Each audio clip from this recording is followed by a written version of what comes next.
Office से निकलकर गुप्ता जी ने स्कूटर स्टार्ट किया ही था कि उन्हें याद आया कि पत्नी ने कहा है कि 1 किलो बेर लेते आना। तभी उन्हें सड़क किनारे ताजा बेर बेचती हुई एक बीमार सी दिखने वाली बूढ़ी औरत दिखाई दी। वैसे तो गुप्ता जी सब्जी फल वगैरह हमेशा बड़ी दुकान से ही लेते थे, पर आज उन्हें लगा कि क्यों ना बुढ़िया से ही खरीद लूं। उन्होंने बुढ़िया से पूछा, माँ जी बेर कैसे दिए? बूढ़ी औरत बोली, बाबूजी 30 रुपए किलो का भाव है। गुप्ता जी बोले, माँ जी 20 रुपए दूंगा। बूढ़ी औरत ने कहा, 25 रुपए दे देना, 2 पैसे मैं भी कमा लूंगी। गुप्ता जी बोले, 20 रुपए में देना हो तो बोलो। बूझे चेहरे से बुढ़िया ने मना कर दिया। गुप्ता जी बिना कुछ कहे चल पड़े और बड़ी दुकान में जाकर बेर का भाव पूछा तो पता चला कि 35 रुपए किलो का भाव है। उन्होंने दुकान वाले को बोला कि इतने साल से तुम्हारे यहाँ से फल खरीद रहा हूँ, दाम तो सही करो। उसने एक बोर्ड की ओर इशारा किया जिस पर लिखा था फिक्स रेट। गुप्ता जी को उसका यह व्यवहार बहुत बुरा लगा। उन्होंने कुछ सोचकर स्कूटर को वापस उस ओर मोड़ दिया जहां बूढ़ी औरत फल बेच रही थी।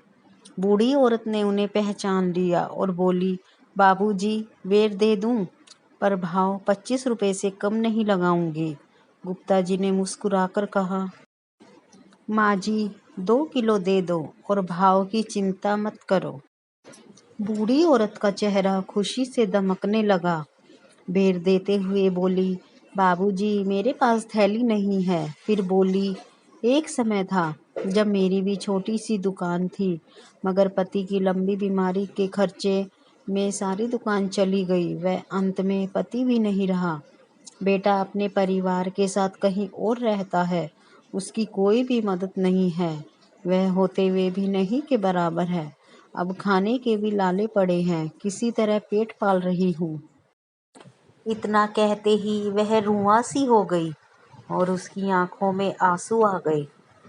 गुप्ता जी ने 100 रुपए का नोट बुढ़िया को दिया तो वो बोली, बाबूजी मेरे पास छुट्टे नहीं हैं। गुप्ता जी बोले, माँ जी चिंता मत करो, रख लो, अब मैं तुमसे ही फल खरीदूंगा। दूसरे दिन गुप्ता जी ने बूढ़ी औरत को 1000 रुपए दिए और कहा कि इसे और सब्जी व फल खरीद कर बेच देना। पैसे की चिंता मत करना, धीरे धीरे चुका देना। बूढ़ी औरत कुछ कह पाती उसके पहले ही गुप्ता जी घर की ओर चले गए। घर पहुंचकर उन्होंने पत्नी से कहा, न जाने क्यों हम हमेशा मुश्किल से पेट पालने वाले सामान बेचने वालों से मोल भाव करते हैं, किंतु बड़ी दुकानों पर मुंह मांगे पैसे दे आते हैं। शायद हमारी मानसिकता ही बिगड़ गई है। अगले दिन गुप्ता जी ने बूढ़ी औरत को कुछ और रुपए देकर मदद की और कहा, माई लौटाने की चिंता मत करना, जो सब्जी फल खरीदूंगा उनकी कीमत से ही चुक जाएंगे। गुप्ता जी ने ऑफिस में ये किस्सा बताया तो सबने बूढ़ी औरत से ही फल सब्जी खरीदना आरंभ कर दिया। कुछ महीनों बाद ऑफिस के लोगों ने मिलकर बूढ़ी औरत को एक ठेला भेंट कर दिया। अब बहुत खुश है। उचित खान पान के कारण उसका स्वास्थ्य भी पहले से बहुत अच्छा हो गया। हर दिन गुप्ता जी और ऑफिस के दूसरे लोगों को दुआ देती नहीं थकती। गुप्ता जी व ऑफिस के लोगों के मन में एक असहाय गरीब निर्बल महिला की सहायता करने की खुशी के साथ संतुष्टि का भाव रहता है।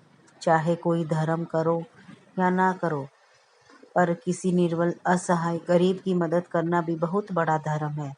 जीवन में किसी बेसहारा की मदद करके तो देखो। अपनी पूरी जिंदगी में किए गए सभी कार्यों से ज़्यादा सुकून व संतोष मिलता है। अगर आपको यह कहानी अच्छी लगी हो तो प्लीज़ इसे एक लाइक ज़रूर करना।